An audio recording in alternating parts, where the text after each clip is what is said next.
मरकजी वजीर अक़लियती उमूर मुख्तार अब्बास नकवी ने जमीयत के इजलास को गैर ज़रूरी करार दिया। मुख्तार अब्बास नकवी के मुताबिक जो भी मुतनाज़ा मामले हैं वो अदालतों में ज़ेर समाअत हैं, इसलिए माहौल को ख़राब करने की कोशिश नहीं की जानी चाहिए। को भय का भौकाल खड़ा करने की ज़रूरत है और ना भ्रम का भूत खड़ा करने की ज़रूरत है। जहाँ तक सवाल है कानून अपना काम कर रहा है। कोर्ट में कोई मैटर है तो कोर्ट के फैसले का इंतज़ार करना चाहिए और देश के सौहार्द को बिगाड़ने की किसी को भी इजाज़त नहीं दी जा सकती।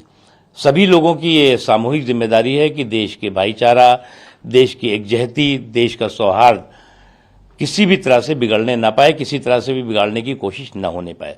और जो लोग भी इस कोशिश में लगे हुए हैं उन्हें इस बात को समझ लेना चाहिए कि इस तरह का भय का भौकाल खड़ा करके, भ्रम का भूत खड़ा करके जो है वो लोगों को डराने से उनका कोई फ़ायदा होने वाला नहीं। इसलिए उनको तो बिना मांगी हमारी सलाह यही है, न किसी को डरने की ज़रूरत है और न किसी को डराने की ज़रूरत।